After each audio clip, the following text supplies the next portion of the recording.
बार बार मनाजिर बनाए जा रहे हैं। सऊदी अरेबिया ने 5 पाकिस्तानियों को फांसी दी कत्ल के केस में। और कुछ दिन पहले की खबर थी इस्लामिक कंट्री कतर, जिसमें 8 इंडियन एक्स नेवी ऑफिसर जो थे मौजूद थे, और उन्होंने वो भी जो सा वो सजाए मौत का उनको ऑर्डर हो चुका था, इंडिया उन्हें बाइज्जत वापस लेके। और वो जो है हर फैसले जो कर रहे हैं उसके पीछे कोई सियासी हिकमत अमली नहीं है, महज इंतकाम का जज्बा है। दूसरी चीजें मैं समझता हूं कि मोदी साहब इज अ टीम बिल्डर। उनको पता है कि how to play the game. अगर वो इन्वेस्टमेंट सारी भारत में कर रहे हैं, चूंकि भारत में वो अपनी इन्वेस्टमेंट को महफूज समझते हैं। लेकिन जो एक सबसे बड़ी चीज है जो हमें नजर आती है कि भारत दुनिया में माशी तौर पे तेज तरीन तरक्की करने वाले ममालिक में पहले नंबर पर है। 8.2% उनकी ग्रोथ है।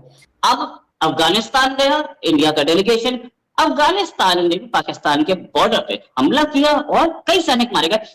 बताया जा रहा है कि 12 से ऊपर सैनिक मारे गए हैं। जन्नत जहन्नम हुरें और 170 फुट वाली हुरें और शहादतें, ये सारे पाकिस्तान के मदारियों वाले खेल हैं। ये बाकी मुस्लिम ममालिक में नहीं पाए जाते। मैंने अर्ज किया ना कि इसमें आपको अग्रेशन नजर आता है। बताऊं, रेड सी एक बहुत बड़ा इशू है।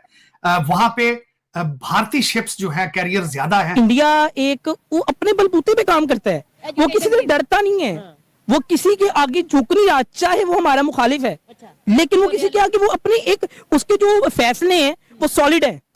तो सऊदी अरब में दंड का प्रावधान बड़ा कठोर है। इसी बीच 5 पाकिस्तानियों को फांसी की सजा देने का मामला सामने आया है। जानकारी के अनुसार सऊदी अरब के अधिकारियों ने 5 पाकिस्तानियों को फांसी की सजा दे दी है। उन्हें एक कंपनी पर छापा मारने और एक गार्ड की हत्या करने का दोषी पाया गया। इन 5 की पहचान पाकिस्तानी नागरिकों के रूप में हुई है।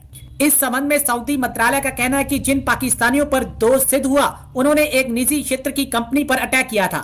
इस दौरान वहां मौजूद 2 गार्ड्स को बंधक बना लिया और उन पर हमला कर दिया था। वहीं एक बांग्लादेशी गार्ड की हत्या कर दी गई थी। जांच के बाद 5 को एक सक्षम कोर्ट में भेजा गया। यहाँ उन्हें दोषी पाया गया और मौत की सजा सुनाई गई।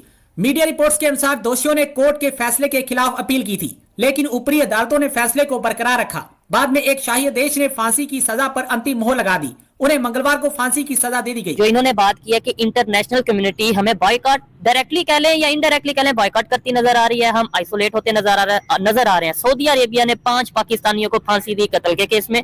और कुछ दिन पहले की खबर थी इस्लामिक कंट्री कतर, जिसमें 8 इंडियन एक्स नेवी ऑफिसर जो थे मौजूद थे, और उन्होंने वो भी जो सा वो सजाए मौत का उनको ऑर्डर हो चुका था, इंडिया उन्हें बाइज्जत वापस लेके आया। मतलब ये डिफरेंस क्या है? अवाम एक जैसे होते हैं, लोग एक जैसे होते हैं, हुकूक एक जैसे होते हैं, लेकिन ये देखा जाता है कि जिस तरह हमारे यहाँ एक देसी मुहावरा है कि कुत्ते तुम्हें देखें या तुम्हारे मालिक को देखें। बुनियादी तौर पे जो लोग बाहर गए होते हैं, जो ओवरसीज होते हैं, ये अपने अपने ममालिक के एम्बेसडर्स होते हैं। डेफिनेटली ये अपने मुल्कों की पहचान होते हैं, तो उनके मुल्कों की जो शनाख्त है उसके एतबार से उनके साथ सलूक किया जाता है। पाकिस्तानियों को ओवरसीज में से भी दूसरा और तीसरा दर्जा हासिल है।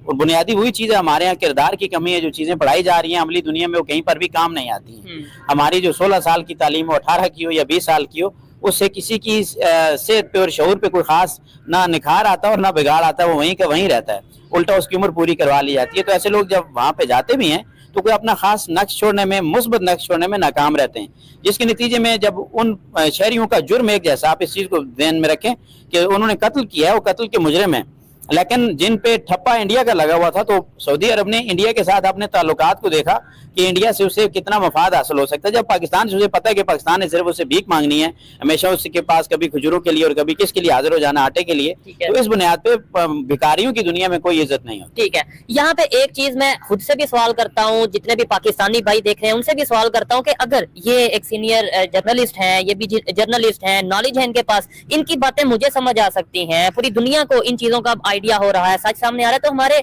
जो पॉलिटिशियंस हैं, जो पाकिस्तान को चला रहे हैं, जो कश्मीर, पाकिस्तान साइड कश्मीर है उसे चला रहे हैं, उन्हें ये चीज सर क्यों नहीं समझ आती? मतलब आज भी वो हमें यही कहते हैं, let's suppose Islamic country Iran Afghanistan की तरफ से कुछ होता है तो हमें ये बयानियां बता दिया जाता है कि भाई वो इंडिया करवा रहा है, इंडिया फंडिंग करता है, तो वो यहाँ पे ऐसा करते हैं। अगर वेस्ट की तरफ से कुछ होता है, किसी अंग्रेज की तरफ से ऐसा होता है, तो हम कहते हैं लो जी ये यहूदियों की साजिश है, ये तो इसराइल की साजिश है। मतलब अपना हम कहीं पे भी नहीं आने देते कि ये मेरी गलती है।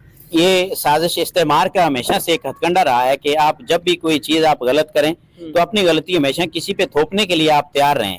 एक दुश्मन और उसका डरावा हमेशा बना के रखना, आवाम को उससे डराते रहना कि हम नहीं होंगे तो वो खा जाएगा, जबकि आप इस वक्त पाकिस्तानी शहरियों से सवाल करें तो शायद बहुत दर्दनाक बात, हम तो कश्मीरी, हम तो दोनों के मकबूज हैं, लेकिन अगर आप पाकिस्तानी शहरियों से भी सवाल करें तो मौलाना आज़ाद के अल्फाज सच साबित हो रहे होंगे कि वो इस वक्त पाकिस्तान की बुनियाद पर सवाल कर रहे हैं कि अगर हम इंडिया के शहरी इतने अच्छे जी रहे हैं तो हमें अलग क्यों किया गया था।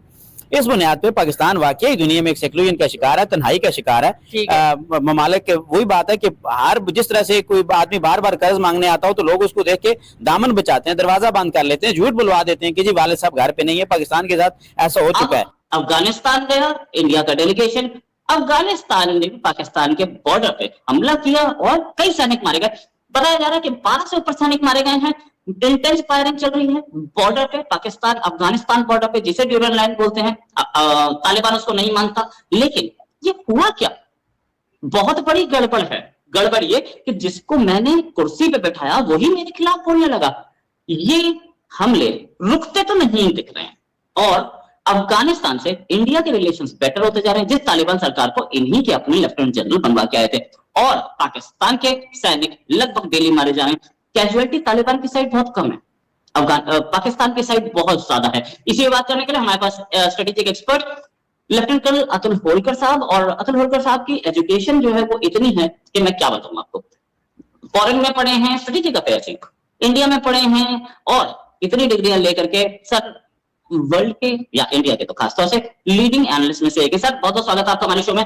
सर पहली चीज ये कि इंडिया का एक डेलीगेशन वहां गया और बॉर्डर पे फायरिंग और 13 के आसपास पाकिस्तानी सैनिक हुर्रों के पास, कैसे, क्या मतलब अफगानिस्तान से इनकी बिगड़ती जा रही है और क्या ये सिचुएशन और खराब होती जाएगी? रोहित जी जय हिंद और धन्यवाद बहुत बहुत कि आपने मुझे अपने शो पे दोबारा बुलाया। और रोहित जी अगर आपको याद होगा ना तो हमने 2 साल पहले भी एक शो किया था, जिस शो में हमने जब ये तालिबान ने टेक ओवर किया था तब हमने उस पर डिस्कशन किया था कि पाकिस्तान में कितना जश्न मन रहा है। तो अगर आप उस बात को ध्यान दें दोबारा तो तब पाकिस्तान की जो लीडरशिप थी वो इतनी मदहोश हो चुकी थी। आईएसआई के जो चीफ थे वो वहां पर काबुल में मौजूद थे और वो डिक्टेट करा रहे थे कि कैसे अफगानिस्तान चलेगा। इमरान खान एक अलग शो उसमें थे, वहां के जो एनालिस्ट थे वो कहते थे इंडिया डूब गया, हम लोग मिलके जो है अब इंडिया का जो है ना बैंड बजाएंगे और इंडिया को ये करेंगे वो करेंगे। तब भी इंडियन एक्सपर्ट्स ने कहा था कि रुकिए, अभी थोड़ा वक्त लगेगा आपको ये चीज समझने में